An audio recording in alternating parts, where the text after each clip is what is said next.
परधरं विष्णुं शशिवर्णं चतुर्भुजं प्रसन्नवदनं ध्याये सर्वविघ्नोपशान्तये सदाशिवसमारम्भां शङ्कराचार्यमध्यमाम् अस्मदाचार्यपर्यन्तां वन्दे गुरुपरम्पराम्. భగవద్గీతలో మనం 232 క్లాస్ మంది ఈరోజు. ఈరోజు మనం 5th చాప్టర్లో లాస్ట్ క్లాస్లో మనం 5th చాప్టర్లో మొదటి 3 శ్లోకాలు చెప్పుకున్నాము. ఈ వద్దు ఎవరైనా నేర్చుకుని వాళ్ళు ఉంటే కనుక వాళ్ళు చేయొద్దండి, వాళ్ళు ఆ 3 చెప్పని, తర్వాత మిగిలిన వాళ్ళు ఊరికే చదవని, నెక్స్ట్ క్లాస్కి వాళ్ళు చెప్తే సరిపోతుంది, సరేనా? ఎవరికి వచ్చింటే వాళ్ళకి వచ్చింటే. ప్రణీష చెప్తుందంట, చెప్పమ్మి. అథ పంచమోధ్యాయ, అక్కడి నుంచి చెప్పమ్మా. Yes sir. ओम श्री परमात्मने नमः. अथ पंचमोऽध्यायः कर्म संन्यास योगः. अर्जुन उवाच संन्यासं कर्मणां कृष्ण पुनर्योगं च शंससि यच्छ्रेय एतयोरेकं तन्मे ब्रूहि सुनिश्चितम्. श्री भगवानुवाच संन्यासः कर्मयोगश्च निःश्रेयसकरावुभौ तयोस्तु कर्मसन्न्यासात् कर्मयोगो विशिष्यते. ज्ञेयः स नित्यसन्न्यासी यो न द्वेष्टि न काङ्क्षति. निर्द्वन्द्वो हि महाबाहो सुखं बन्धात् प्रमुच्यते. Thank you sir. ఎవరైనా ఒక శ్లోకం 2 శ్లోకాలు నేర్చుకున్న వాళ్ళు ఎవరైనా ఉన్నారా? 1, 2 నేర్చుకున్న వాళ్ళు అటు ఎవరైనా ఉన్నా కూడా చెప్పండి. లేకపోతే షేవిబా ఏమన్నా 1 నేర్చుకున్నావా? లేదు, నేర్చుకోలేదా? మేధ ఎన్ని నేర్చుకున్నావు? మీరు నేర్చుకున్నావు? 1 ఏమైనా నేర్చుకున్నావా? వర్షిని నేర్చుకున్నావా? 1 చెప్తుందా? చెప్పమ్మి. అథ పంచమోధ్యాయ చెప్పమ్మి.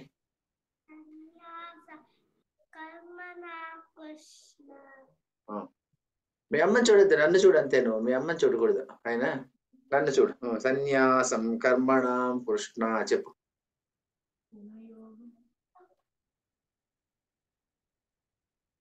మీ అమ్మని చూడకూడదు, నన్నే చూడాలి, సరేనా?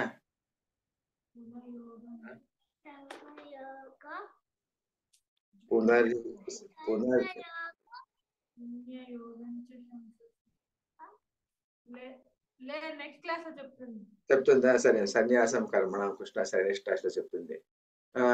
ఇంకెవరు చెప్తారు? కృతి చెప్పమ్మి, నీకెంత వస్తే అంత చెప్పమ్మి, లేకుంటే చూసి చదివే. నేను 3 ఎక్కడి నుంచి చదవాలా? అథ పంచమోధ్యాయ దగ్గర నుంచి చదవాలా, సరేనా? చదువు. సార్ లాస్ట్ క్లాస్ అబ్సెంట్ అయ్యాను. అబ్సెంట్ అయినావా? సరే సరే. లాస్ట్ క్లాస్ ప్రజెంట్ ఎవరు చాలా మంది అబ్సెంట్ అయినారు కదా లాస్ట్ క్లాస్. అయినా చదివింటే కూడా వీడియో వినొచ్చు కదా, మరి వీడియో వినేసి చెప్పచ్చు కదా, మరి నేర్చుకోవచ్చు కదా. కార్తీక్ ఏమన్నా చదువుకొచ్చినావా? నువ్వు చదివేసి అయిపోయింది. మొదటి 3 శ్లోకాలు చదవబా. అథ పంచమోధ్యాయ. అథ పంచమోధ్యాయః సన్యాస కర్మ యోగః.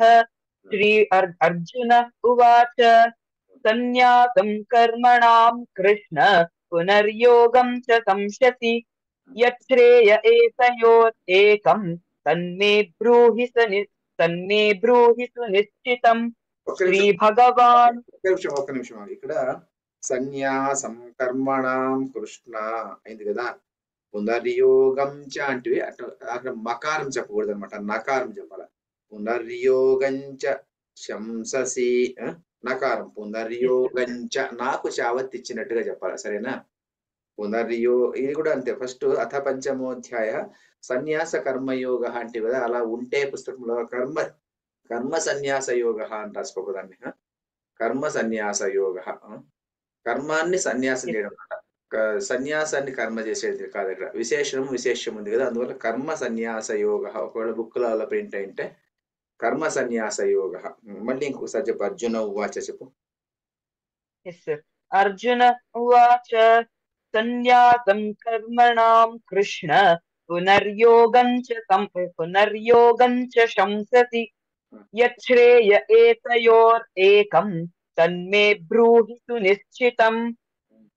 శ్రీ భగవానువాచ సన్యాసః కర్మయోగశ్చ నిశ్రేయసకరావుభౌ तयोस्तु कर्म संन्यासात् कर्मयोगो विशिष्यते ज्ञेयः स नित्यसन्न्यासी यो न द्वेष्टि न काङ्क्षति निर्द्वन्द्वो हि महाबाहो सुखं बन्धात् प्रमुच्यते। వెరీ గుడ్, చాలా బాగా చదివారు. Very good. Thank you. తర్వాత నెక్స్ట్ శ్రీవి బాగా చెప్తావా? మీ అమ్మతో మీ అమ్మ పక్కనే ఉందా? మీ అమ్మతో చెప్పించుకోవాలంటే నేను చెప్పిస్తా. ఎట్లన్నా సార్ నేను చెప్పిస్తున్నా. అథ పంచమోధ్యాయ గురించి చెప్పు. అథ పంచమోధ్యాయ. అథ పంచమోధ్యాయః కర్మ సన్యాసయోగః. అర్జున ఉవాచ. లేకపోతే అది బతుకుతూ వింటుంది, దగ్గు ఎక్కువ ఉంది.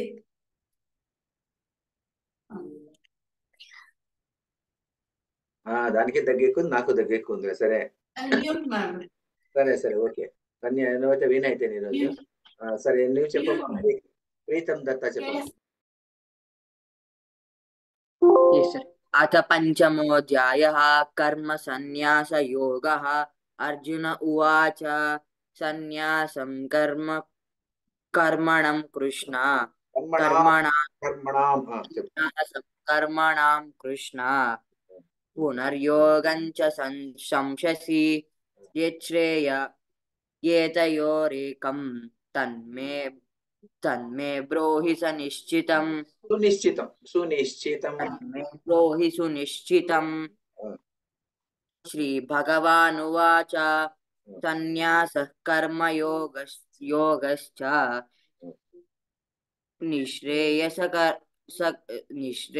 నిశ్రేయసకరావుభౌ.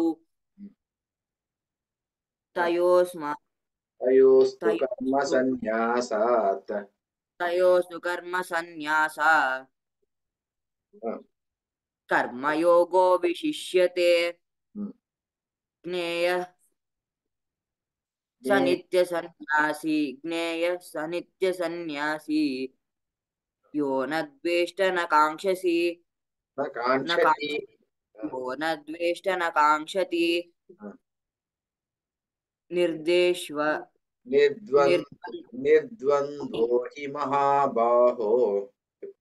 నిర్ద్వంద్వో హి మహాబాహో సుఖం బంధాత్ ప్రముచ్యతే. విరాట్ చెప్పమ్మా.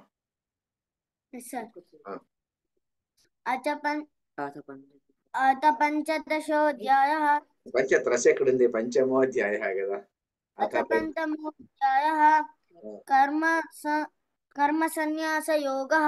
అర్జున ఉవాచ సన్యాస కర్మణాం కృష్ణ పునర్యోగం చ సంశసి ఏతయోరేకం తన్మే బ్రూహి సునిశ్చితం. శ్రీ భగవానువాచ సన్యాస కర్మయోగశ్చ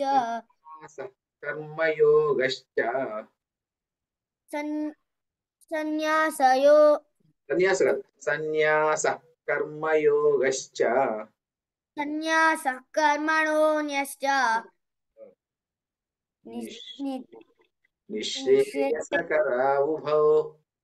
శ్రేయసకరాభువౌ.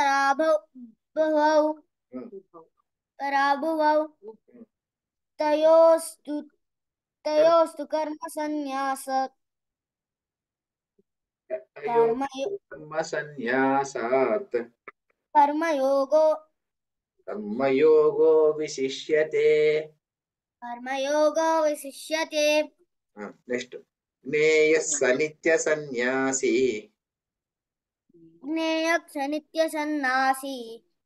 సన్యాసి కాదు, సన్యాసి. జ్ఞేయః స నిత్య సన్యాసి. చెప్పు. జ్ఞేయః స నిత్య సన్యాసి यो न द्वेष्टि न काङ्क्षति यो न द्वेष्टि न काङ्क्षति हा, निर्द्वन्द्वो हि महाबाहो सुख सुखं बन्धात् प्रमुच्यते సంబంధాత్మ ప్రముచ్యతే. నువ్వు అల్లు అరవింద్ సినిమా చూస్తావు కదా, అందుకోసం సన్నాసి అంటావు, అట్లా అనకూడదు, సన్యాసి ఇక్కడ, సరేనా? సన్నాసి అంటే తప్పైపోతుంది. Okay sir. సరేనా? సరే, నెక్స్ట్ ఎవరు చెప్తారా? బా కృతి చెప్పమి. అథ పంచమోధ్యాయ చెప్పమ్మా. నేను తప్పు చెప్తే చెప్పిస్తా, చెప్పు. చెప్పమంటే చెప్పిస్తా, ఎట్లయినా సరే చెప్పు. సార్ చెప్పించుతారా? చెప్పు, అథ పంచమోధ్యాయ చెప్పు అట్లీస్ట్. అత పంచమోధ్యాయః కర్మ సన్యాస యోగః. అర్జున చెప్పు, అలైన్ చెప్పు, ఇంకొకసారి చెప్పు, అలైన్ చెప్పు. అత పంచమోధ్యాయః కర్మ సన్యాస. ఒక నిమిషం మీ తాగదమ్మి, ఒత్తు అక్కడ. అథ పంచమోధ్యాయ, అథ అనకూడదు, అథ కాదది. అథ పంచమోధ్యాయ కర్మ సన్యాస యోగ ఇందే. అర్జున ఉవాచ చెప్పు. అర్జున ఉవాచ సన్యాసం కర్మణాం కృష్ణ సన్యాసం కర్మణాం కృష్ణ పునర్యోగం చ శంససి పునర్యోగం చ సంససి యచ్ఛ్రేయయేతయోరేకం యచ్ఛ్రేయ ఏతయోరేకం ఏతయోరేకం తన్మే బ్రూహి సునిశ్చితం. తన్మే బ్రూహి సునిశ్చితం. శ్రీ భగవానువాచ శ్రీ భగవానువాచ సన్యాసః కర్మయోగశ్చ. సన్యాసం కర్మయోగశ్చ. సన్యాసం కదా మీ, సన్యాసః కర్మయోగశ్చ. సన్యాసః కర్మయోగశ్చ నిశ్రేయసకరా ఉభౌ నిశ్రేయసకరా భువౌ. తయోస్తు కర్మ సన్యాసాత్ తయోస్తు కర్మ సన్యాసాత్ కర్మయోగో విశిష్యతే. కర్మయోగో విశిష్యతే. జ్ఞేయః స నిత్య సన్యాసి. జ్ఞేయః స. అవిసర్గ వినపడకూడదు. జ్ఞేయః స నిత్య సన్యాసి. జ్ఞేయః స నిత్య సన్యాసి, నిత్య. జ్ఞేయః స నిత్య సన్యాసి. జ్ఞేయః స నిత్య సన్యాసి. యో న ద్వేష్టి న కాంక్షతి. యో న ద్వేష్టి న కాంక్షతి. నిర్ద్వంద్వో హి మహాబాహో నిర్ద్వంద్వో హి మహాబాహో సుఖం బంధాత్ ప్రముచ్యతే. సుఖం బంధాత్ మనుచ్యతే. ప్రముచ్యతే. ప్రముచ్యతే. వెరీ గుడ్, సరేనా? ఇది అయిపోయింది. ఇంకెవరైనా చెప్తారా అని చెప్పిస్తే వర్షిణి చెప్తారు. వర్షిణితో చెప్పిస్తా. ఓకే, చెప్పమ్మి వర్షిణి. అథ పంచమోధ్యాయః చెప్పమ్మా.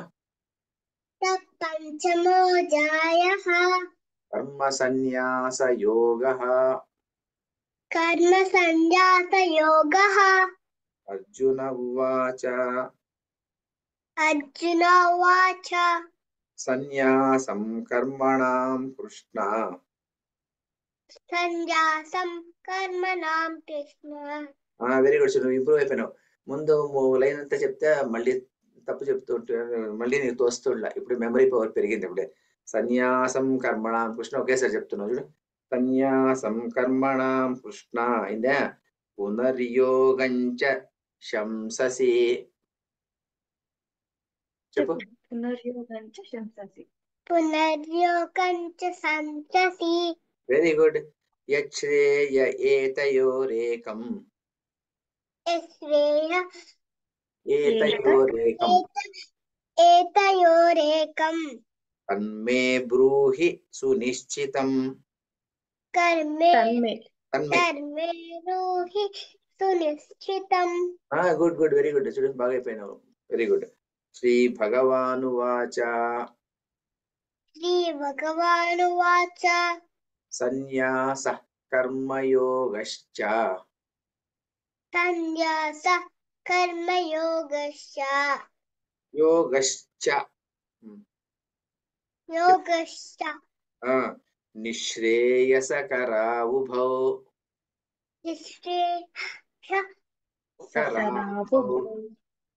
सकरावुभौ సకరావుభవ అని చెప్పి చదవమ్మా. నిశ్రేయస ఒక వరుడు, కరావుభవ ఒక వరుడు. నిశ్రేయస కరావుభౌ చెప్పేసి నిశ్రేయస టచ్ చేయండి ఫస్ట్. నిశ్రేయస కరావుభౌ, నిశ్రేయస కరావుభౌ, నిశ్రేయస నిశ్రేయస सकरावुभौ తయోస్తు కర్మ సన్యాసాత్ तयोस्तु कर्म संन्यासात्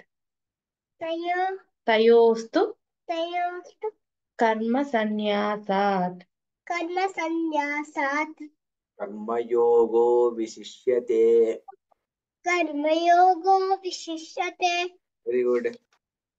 జ్ఞేయస్స నిత్య సన్యాసి ज्ञेयस्स नेयस्स नित्य सन्यासी नित्यसंन्यासी యో నద్వేష్టి योनस्वेष्टि న కాంక్షతి न काङ्क्षति నిర్ద్వంద్వో హి हित्वन्मोहे మహాబాహో महाबाहो సుఖం బంధాత్ सुखं बन्धात् ప్రముచ్యతే.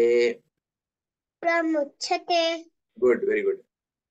బాగా చెప్పిన. నెక్స్ట్ క్లాస్ నేర్చేసుకో. నెక్స్ట్ క్లాస్ నేర్చుకొని వస్తే సరిపోతుంది. కాస్త ఓపిక నేర్చుకుంటే సరిపోతుంది. నెక్స్ట్ మేధా ఏమైనా చెప్తావా? మేధా చెప్తావా?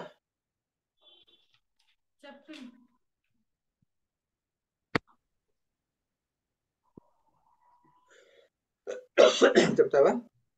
అత పంచమోధ్యాయః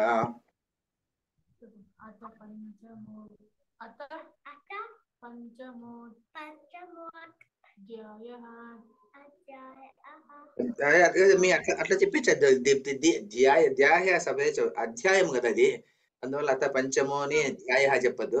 పంచమోధ్యాయ అంతే. మొత్తం రావాల్సిందే. అక్కడ కట్ చేయకూడదు. ఆయన కూడా అట్లే నేర్చుకోవాలి. నెంబర్ అయితే ధ్యాయ అంటే మరి అర్థం లేదు కదా. అందువల్ల పంచమోధ్యాయ అట్లా అట్లే చెప్పండి. చెప్పవి వస్తుందిలే చెప్పమి. మన ఇప్పుడు ఈ పాప చెప్పేసి కదా. ఆ పాప ముందు ఇట్లా నెమ్మదిగానే చెప్తుంటా. వర్షిని నేర్చేసుకుంది. నువ్వు కూడా అట్లా నేర్చేసుకుంటావు. చెప్పి పంచమోధ్యాయ చెప్పు. పంచమోధ్యాయ చెప్పమ్మా. ధ్యాయ పంచమోధ్యాయ.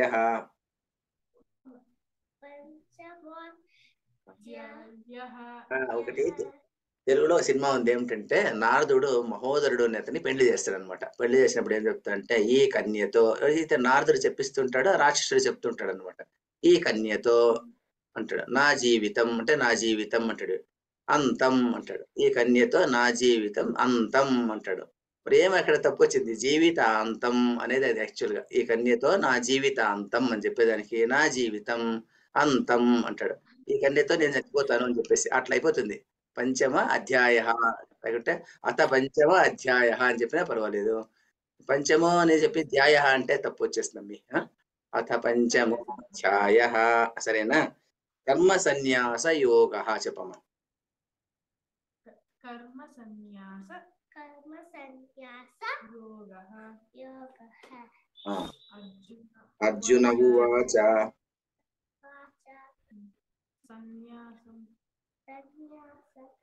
संन्यासं कर्मणां कृष्ण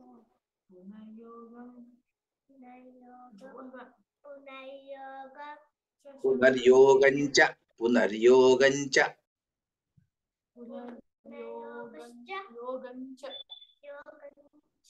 శంససి యశ్రేయ ఏతయోరేకం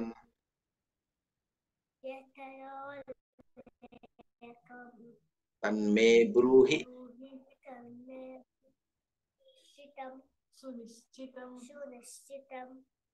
సరేనే. శ్రీ భగవానువాచ సన్యాస కర్మయోగశ్చ సన్యాస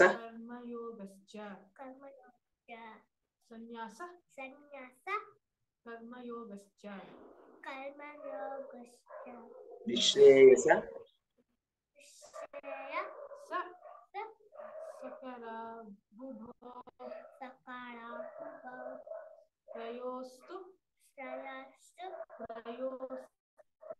సరే చెప్పి మళ్ళీ చెప్పించమ్మి, మళ్ళీ చెప్పించే ఇంట్లో చెప్పించేసేయి ఒకసారి. నెక్స్ట్ క్లాస్ సరిపోదు.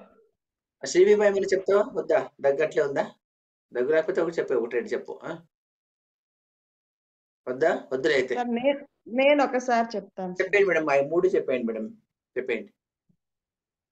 శ్రీమద్భగవద్గీత అతః పంచమోऽధ్యాయः కర్మ సన్యాసయోగः. అర్జున ఉవాచ సన్యాసం కర్మణాం కృష్ణ పునర్యోగం చ శంససి యచ్ఛ్రేయయేతి ఏతయోరేకం తన్మే బ్రూహి సునిశ్చితం. శ్రీ భగవానువాచ సన్యాస కర్మయోగశ్చ నిశ్రేయసకరావుభౌ. తప్పుపోయింది కదా సార్? సరిపోయింది. నిశ్రేయసకరావుభౌ నిశ్రేయసకరావుభౌ తయోస్తు కర్మ సన్యాసాత్ కర్మయోగో విశిష్యతే. జ్ఞేయసనిత్య సన్యాసి ఏన ద్వేషి. అట్లా చెప్పకూడదు మేడం. విసర్గ వచ్చి సా వచ్చినప్పుడు ఎట్టుండాలంటే ఒక కొండ మీద కాలు పెట్టి ఇంకో కొండ మీదకి ఎగిరినట్టుగా ఉండాలంట మేడం. దాన్ని జ్ఞేయస్ అనిత్య సన్యాసి. విసర్గ ఎగిరిపోతుంది చెప్పేటప్పుడు. జ్ఞేయస్ అనిత్య సన్యాసి అని సాకు సావత్తి ఇచ్చినట్టుగా ఉండాలి. ఇక్కడ నుంచి ఎగిరినప్పుడు ఇది కింద పడిపోతుంది, అంటే ఇది ఆ విసర్గ కిందికి పడిపోతుంది. ఆ సా మీదకి సావత్తు వస్తుంది, అంటే మనం ఎగిరి ఆ కొండ మీద కూర్చుంటాం కదా. సో అలా చెప్తాదండి. జ్ఞేయస్ అనిత్య సన్యాసి. చెప్పండి మేడం. జ్ఞేయసనిత్య సన్యాసి ఏన ద్వేషి న కాంక్షతి. యో న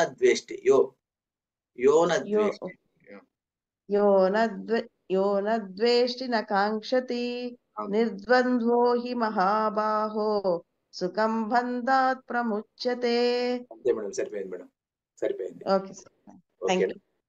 నెక్స్ట్ ఒక శ్లోకం మాత్రం చెప్పుకుందామా ఈ రోజు, లేకుంటే వద్దా? ఏమన్నా భారతీయ వైభవంలోకి వెళ్ళిపోదాం. ఎంత అయింది టైము? అయిందా? 7:30 అయింది కదా. 7:50 అయిపోయింది, 54 అయింది, 8:15, 20 నిమిషాలు ఉంది, 15 నిమిషాలు ఉంది. మరి ఎంతమంది చెప్పేవాటి టైం చాలకు వస్తుంది. సరే అయితే ఎవరైనా ఏమైనా చెప్తారా పోనీనా? Anything, any want to? మీరు ఏదైనా చిన్న స్టోరీ చెప్పండి సార్. ఎవరు అడిగిందే? ఎవరు అడిగారు? నేను వందన సార్. మీరు అడిగారా? సరే సరే, చిన్న స్టోరీ. పిల్లలకి అర్థమయ్యేటట్టు, అంటే చిన్నగా. అంటే చిన్న కథ ఏమైనా చెప్దామా? ఎవరైనా చిన్న కథ మీరెవరైనా చెప్తారా? పిల్లలు చిన్న కథ ఎవరైనా చెప్తారా? ఎందుకమ్మి నువ్వు అన్నిటికీ తల ఊపేస్తావు కదమ్మా ప్రణీష? నువ్వేమో చిన్న కథ చెప్పేయకూడదా? కథలు ఎన్నో వచ్చింటాయి కదా. సార్ నా వాయిస్ సరిగా లేదు. అవునా? సరే సరే, ఎవరైనా చెప్తారా? కార్తీక్ ఏమైనా చెప్తావా కథ? అంటే శ్రీవిబాయ్ చెప్తావా చిన్న కథ? చెప్పే. దగ్గు వచ్చేది అంటే వద్దు, పర్వాలేదు చెప్పే. అయ్యో పాపం, వద్దులేమ్మి, నువ్వు చెప్పదులే. సార్ మీరు చెప్పరా, గణేష్ కి ఎందుకు పెద్ద చెవులు ఉంటాయి, తొండం ఎందుకు అలా ఉంటుంది?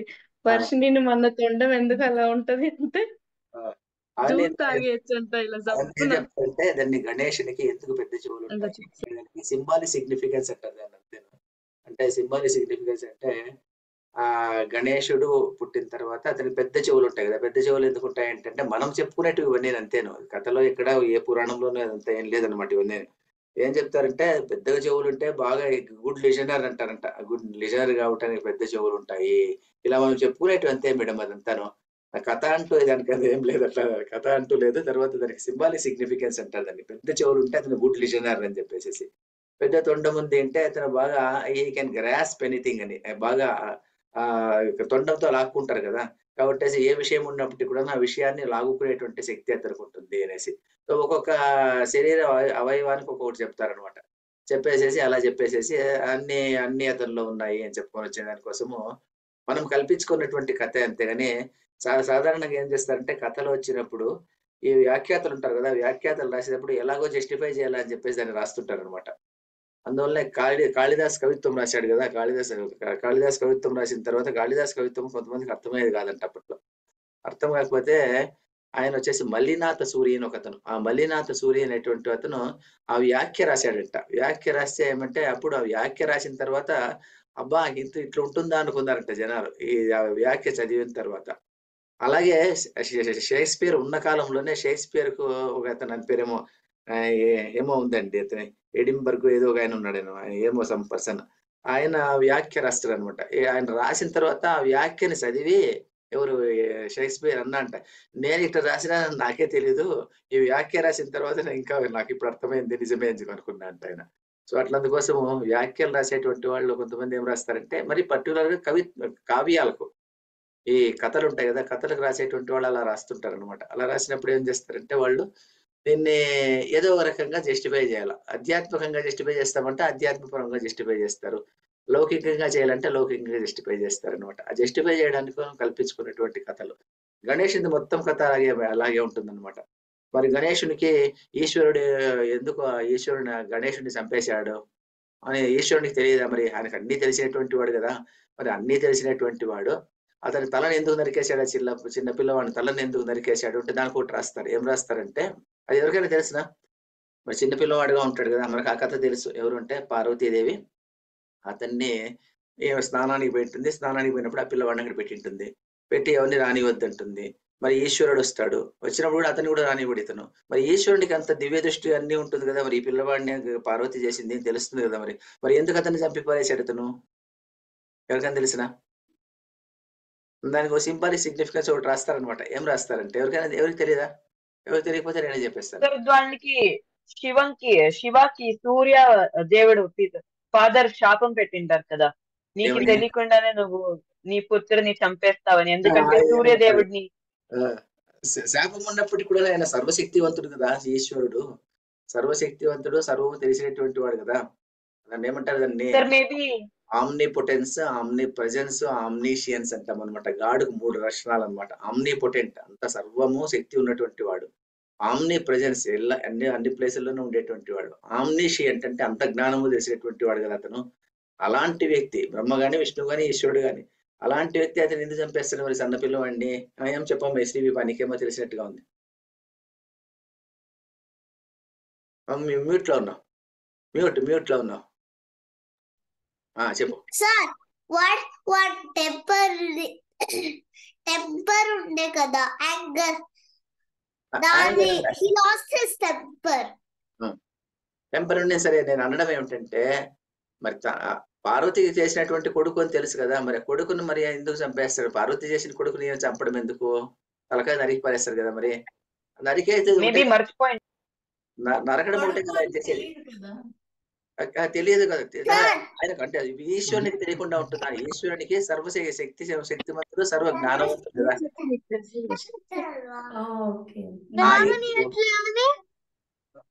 ఎందుకు అలా చెప్తాడు? చంపడం ఒకటే కదా, పోనీ తల ఒకటి కట్ చేసి వదిలేదు అనమాట. దాన్ని 3వ కన్ను తెరిచి దాన్ని కాల్ చేస్తాడు అనమాట, భస్మం చేసేస్తాడు, అంటే దాన్ని కనబడకుండా చేసేస్తాడు అనమాట. ఎందుకు చేస్తాడు అంటే వ్యాఖ్యాత ఏం రాస్తారంటే దానికి పురాణాలు రాసేటువంటి వాళ్ళు ఏం చేస్తారంటే అలా ఎందుకు చేశాడంటే ఆ కొడుకును పార్వతి తయారు చేసింది కదా, తయారు చేసినటువంటి కొడుకు చిన్న పిల్లవాడు. ఆ పిల్లవాడు ఉంటే గానీ ఆమెకు అతని మీద మమకారం ఉంటుందంట. అరే నా కొడుకు అని వాడితోనే ఆడుకుంటూ ఉంటుందంట. తల్లి ఏం చేస్తుంది? నార్మల్ గా బిడ్డని కంటే తిరుగులాడుకుంటుంది. నా కొడుకు నా కూతురు అనే వాడి సంసారం అంతా, జీవితం అంతా అట్లా జరిపేస్తుంటారు అనమాట. మరి పార్వతీదేవి ఎవరు? ఆమె లోకానికంతా తల్లి. ఆమె లోకానికంతా తల్లి అయినటువంటి వాళ్ళు అందరినీ తన బిడ్డలుగా చూసుకోవాలి. వాళ్ళందరినీ మర్చిపోయి ఏమేం చేస్తుంది? ఎప్పుడు ఒకవేళ వాడు బతికే ఉంటే, ఆ చిన్నపిల్లవాడు బతికే ఉంటే వాడినే పట్టుకుంటుంది. వాడినే పట్టుకునేసేసి బిడ్డలంతా మర్చిపోతుంది అనమాట. బిడ్డలను మర్చిపోతుంది కాబట్టి అలా మర్చిపోకూడదు, ఆమెకు అలా ఉంటే కష్టం కదా అని చెప్పే ఉద్దేశంతో ఆ తల నరికి దాన్ని కాల్చేశాడు అని చెప్పేసి ఒక పక్క రాస్తారనమాట దాన్ని. సో ఇది ఏమిటంటే ఇది మరి బాగానే రాశారు ఎవరు రాసిన వాళ్ళు. అది కల్పన అయినప్పటికీ కూడాను మంచి కల్పనే కదా మరి. మరి ఆమె తల్లి అన్నటువంటి ఆమె మనం అందరూ ఆమె బిడ్డలే, అందరినీ బిడ్డల్లాగా చూసుకోవాలి కదా ఆమె. అలా బిడ్డల్లాగా చూసుకోకుండా ఆమె ఏం చేసింది, ఈ పిల్లవాడిని తన ఈశ్వరుడు ఏం చేశాడు, ఈ పిల్లవాడిని తల ఉంటే కదా ప్రాబ్లం. ఒకటి తలే ఉంది అనుకో, ఆమె మళ్ళీ వచ్చి పార్వతి అడగచ్చు, వీడిని నేను తయారు చేసిన ఈ తలనే పెట్టండి, మీ శక్తి ఉంది కదా అని అడగచ్చు. అప్పుడు మళ్ళీ పెట్టాల్సి వస్తుంది. ఇవన్నీ ఇబ్బందులు. ఒకసారి కాల్చి పరిస్తే బూడిద అయిపోయింది అనుకో, బూడిదని మళ్ళీ పునరుద్ధరించ అప్పుడు కూడా చేయొచ్చు ఈశ్వరుడు అనుకుంటే. కానీ కూడాను అలా అది రూపమే లేకుండా నశింపజేస్తే అప్పుడు కొత్త తల పెట్టచ్చు కదా అనే ఉద్దేశంతో ఆయన కాల్చి పరేశాడు అని చెప్పేసి. లేకుంటే ఆయనకు తెలియకుండా ఉంటుందా? మరి ఈశ్వరుడు అంత అజ్ఞానినా? కాదు కదా, ఈశ్వరుడు మంచి జ్ఞాని. జ్ఞానికి ఎందుకు ఇలా చేశాడంటే, ఈ తల్లి అనేటువంటి మమకారం మీకు ఉండకూడదు అనే ఉద్దేశంతో అలా చేసేసాడంట. అంటే దేవతలకు అందరూ బిడ్డలే సమానం, అది చేయకూడదు అనే ఉద్దేశంతో చేశాడు అని రాస్తారనమాట.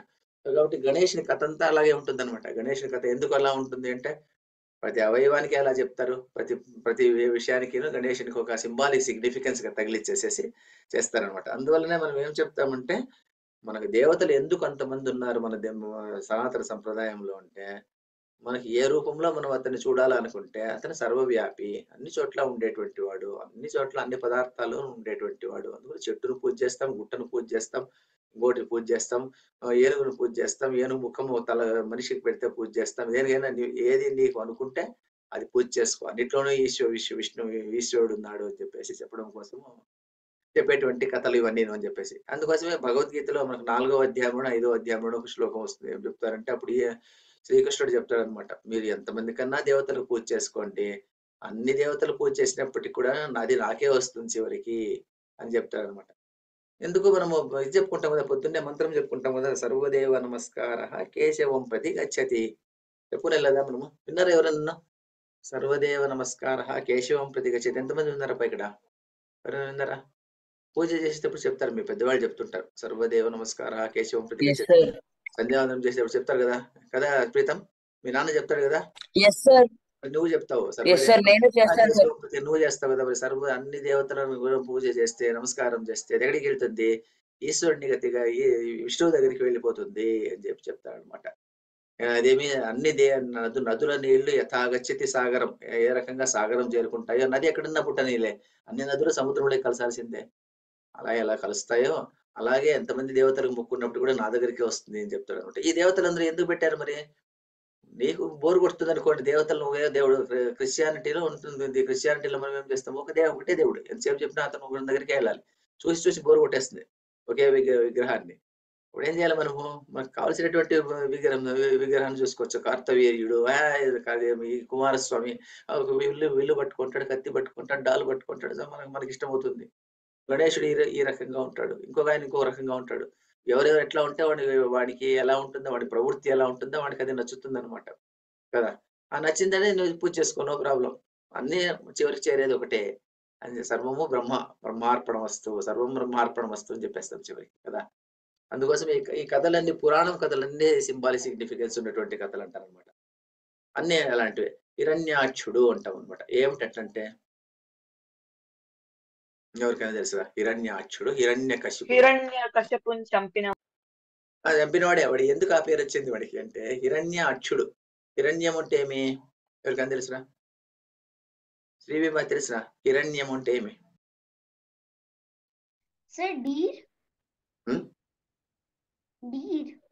కాదు, హిరణ్యం అంటే బంగారం. హిరణ్యాక్షుడు అంటే అతని కళ్ళు బంగారు కళ్ళు అంట. అంటే అతను చూసిందంతా హిరణ్యం అంటే గోల్డ్. హిరణ్యం అంటే గోల్డ్ అంటాం కదా, గోల్డ్.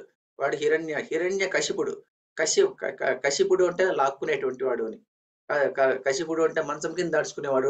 యాక్చువల్ మీనింగ్ మంచం కింద పెట్టుకునేటువంటి వాడు. అంటే ఈ కాలంలో ఎవరంటే రైడ్ చేస్తే మంచం కిందంత కోట్ల లక్షల నోట్లు ఉన్నాయంటే వాళ్ళంతా హిరణ్య కశిపుడు అనమాట.